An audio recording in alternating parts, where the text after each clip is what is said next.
All of you are welcome in this video.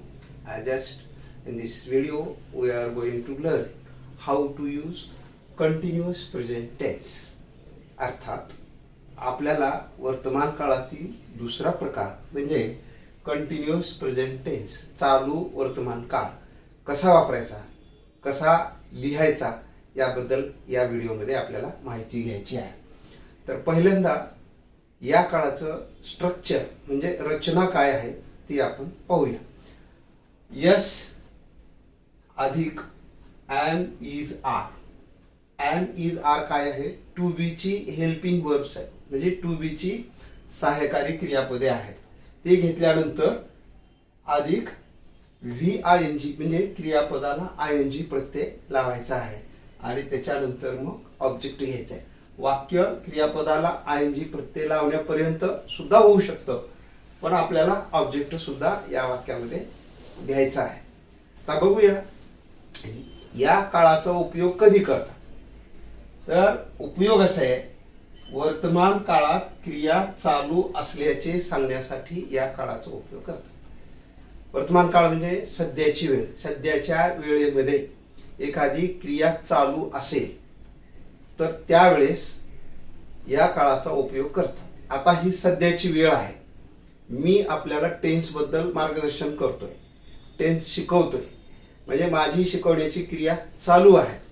तर हे दुसऱ्याला सांगण्यासाठी या काळाचा उपयोग करतात. तर क्रियापद आता बघा, इथं मी घेतलं आय एम टीचिंग आणि object English grammar. I am teaching English grammar म्हणजे मी इंग्लिश ग्रामर शिकवत आहे, मी इंग्रजी व्याकरण शिकवत आहे असं म्हणण्यासाठी या सूत्राचा वापर करून आपल्याला वाक्य तयार करता येतात किंवा अशा पद्धतीनं आपल्याला बोलता येतं. लक्षात ठेवायचं हे कर्ता अधिक am is are. Am is are म्हणजे तिन्ही घ्यायचे नाही, तीन पैकी एक घ्यायचं आहे. आणि ते कसं घ्यायचं आहे? कर्ता बघून. कर्ता एकवचनी असेल तर एम आणि इज आपल्याला वापरता येईल. कर्ता आय असेल तर आपल्याला एम वापरता येईल. आय शिवाय एम दुसऱ्या कोणाच्याही समोर येत नाही. ही असेल तर इज येईल, सी असेल तर इज येईल, एखादं नाम असेल. समजा महेश आहे तर महेश इज येईल आणि अनेक वचनी करता असेल तर आर येईल. कुठल्या काळामध्ये? वर्तमान काळामध्ये. वर्तमान काळामध्ये कुठला काळ प्रकार? तर कंटिन्युअस. कंटिन्युअस म्हणजे चालू, त्याला कंटिन्युअस म्हणतात किंवा इम्परफेक्ट असं म्हणतात. परफेक्ट आणि इम्परफेक्ट असं दोन. तर कंटिन्युअस प्रेझेंट टेन्स चालू वर्तमान काळामध्ये हे सूत्र आहे. आता या सूत्राप्रमाणे आपण काही क्रियापदाचा वापर करून बघूया. तर ही क्रियापदं मी डेली यूज मधली घेतलेली आहे. दररोज आपल्या उपयोगाला येतात, दररोज आपल्या उपयोगी असतात ते क्रियापदं मी घेतलेले आहेत. कुठले घेतले? प्ले. प्ले म्हणजे काय? खेळणे. रीड वाचणे. राईट लिहिणे. ओपन उघडणे. क्लोज बंद करणे. टेक घेणे. गिव देणे आणि स्विम पोहणे. आता यामध्ये तुम्ही हे पाहू शकता की याच्यामध्ये सकर्मक किती आहेत आणि आकर्मक किती आहेत. मागच्या व्हिडिओमध्ये मी तुम्हाला सकर्मक कशाला म्हणायचं आणि आकर्मक कशाला म्हणायचं तेही सांगितलेलं आहे. आता उपयोग करून बघूया आपण. हे बघा, हा करता घेतला आय. आयच्या पुढे काय येणार आहे? आय एस घेतला आपण. आता आयच्या पुढे येणार एम. I am. आता काय घ्यायचंय? क्रियापदाला आय एन जी. पहिलं क्रियापद घेऊ आपण. I am playing. आता इथं मी खेळत आहे. कायचं उत्तर द्यायचं आपल्याला? काय खेळत आहे? तर इथं येईल क्रिकेट. क्रिकेटच्या जागी I am playing football. I am playing volleyball. I am playing गुली डंडा. I am playing marbles. असं आपल्याला या काळामध्ये मी क्रिकेट खेळत आहे. वर्तमान काळ आहे आणि वर्तमान काळामध्ये क्रिया चालू आहे, म्हणून कर्ता अधिक सहाय्यकारी क्रियापद अधिक क्रियापदाला आयएनजी प्रत्यय अधिक कर्म. I am playing cricket. या पद्धतीनं मी क्रिकेट खेळत आहे. आपल्या माहितीसाठी मी इथे लिहितो, मी क्रिकेट खेळत आहे. दुसरं वाक्य, आपण समजा इथं आयचं ऐवजी वी घेतलं. वी हे अनेक वचनी आहे. वी म्हणजे काय? आम्ही.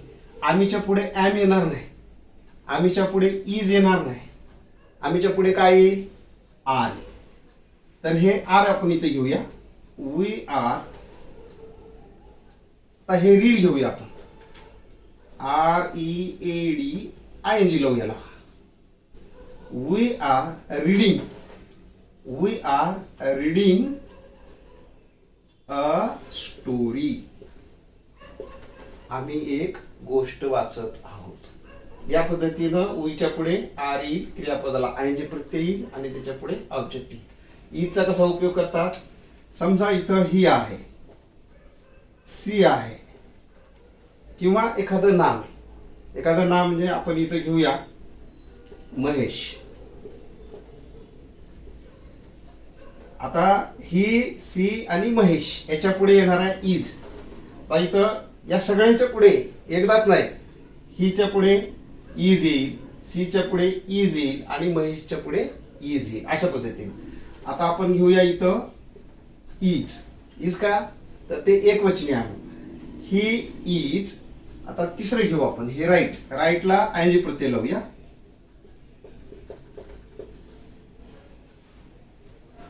ही इज रायटिंग. इथपर्यंत आलो आपण. आता ऑब्जेक्ट घ्यायचा आहे. अ लेटर घेऊ आपण. He is writing a letter म्हणजे तो पत्र लिहित आहे. सी घ्या. She is writing a letter म्हणजे ती पत्र लिहित आहे.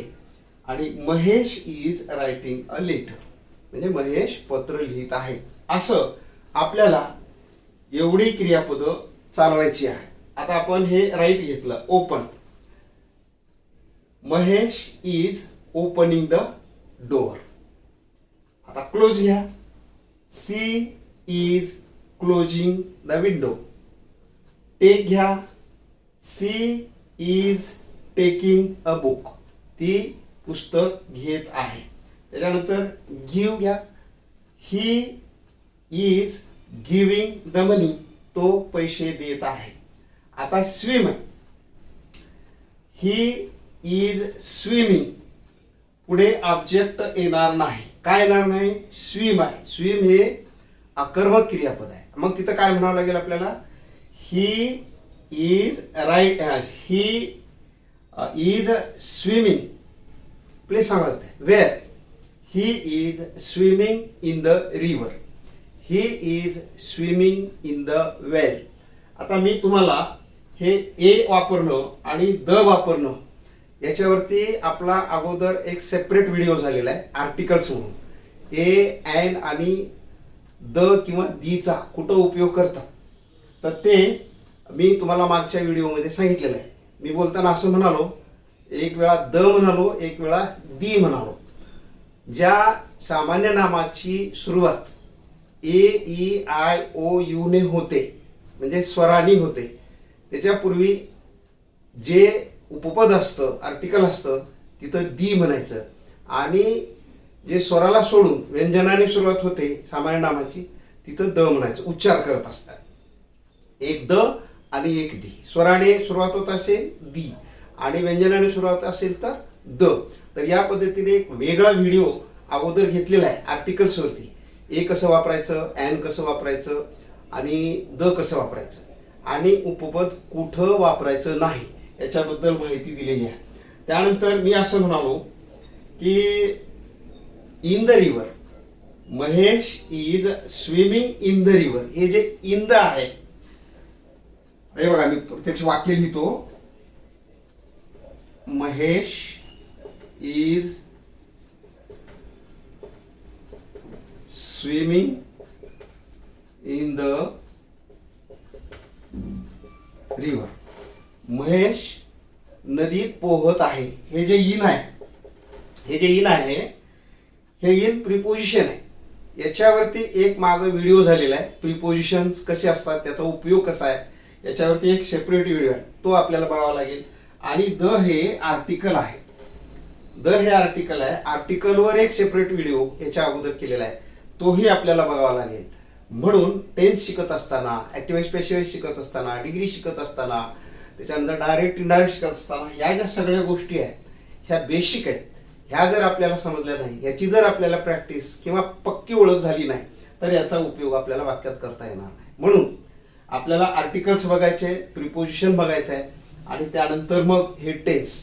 याच्या अगोदरचे जेवढे व्हिडिओ झालेले आहेत त्या सर्व व्हिडिओचा पुष्कळ उपयोग आहे आपल्याला पुढे इंग्रजी व्याकरण शिकत असताना. How to speak and how to write हे शिकत असताना आपल्याला या सर्व गोष्टीचा विचार करावा लागेल. क्रियापद, सकर्मक काय, आकर्मक काय, काळ काय, कोण्या पद्धतीनं आपल्याला पुढे जायचं आहे, कसं शिकायचं आहे, कसं बोलायचं आहे, याच्यासाठी या सगळ्या गोष्टी महत्त्वाच्या आहेत. तेव्हा आज आपण काय बघितलं की कंटिन्युअस प्रेझेंट टेन्स म्हणजे चालू वर्तमान काळ, सद्यस्थितीमध्ये, सध्या काळामध्ये, म्हणजे सध्याच्या वेळेमध्ये क्रिया चालू असल्याचे दाखवण्यासाठी या काळाचा उपयोग करतात. हे पक्क लक्षात ठेवायचं. काय सूत्र आहे? अगोदर करता, त्याच्या पुढे एम, इज, आर, आणि त्याच्यानंतर क्रियापदाला आयएनजी प्रत्यय, आणि मग ऑब्जेक्ट घ्यायचे या पद्धतीनं. आणि मग एकवचनी करता असेल तर त्याच्या पुढे एकवचनी सहायकारी क्रियापद घ्यायचं. आईच्या पुढे एम येतं, एम दुसऱ्याच्या पुढे येत नाही. ही, सी, इट, आणि ही, सी, इट आणि नाम असेल तर त्याच्या पुढे इज येतं, क्रियापदाला आयएनजी प्रत्यय येतो. आणि दे असेल, वी असेल तर त्याच्या पुढे आर येतो. आणि वर्तमान काळामध्ये क्रिया चालू असलेली दाखवण्यासाठी या काळाचा उपयोग करतात. हे आपण पक्क लक्षात ठेवायचं. यानंतरच्या व्हिडिओमध्ये आपण पूर्ण वर्तमान काळ म्हणजे वर्तमान काळाचा तिसरा भाग बघणार आहोत. तेव्हा हे दोन्ही काळ प्रॅक्टिस करणे आणि व्यवस्थित लक्षात ठेवणे आणि त्याचा उपयोग करणे. तर आपण हा व्हिडिओ चांगल्या पद्धतीने ग्रहण केल्याबद्दल आपल्या सर्वांचं परत एकदा अभिनंदन. धन्यवाद.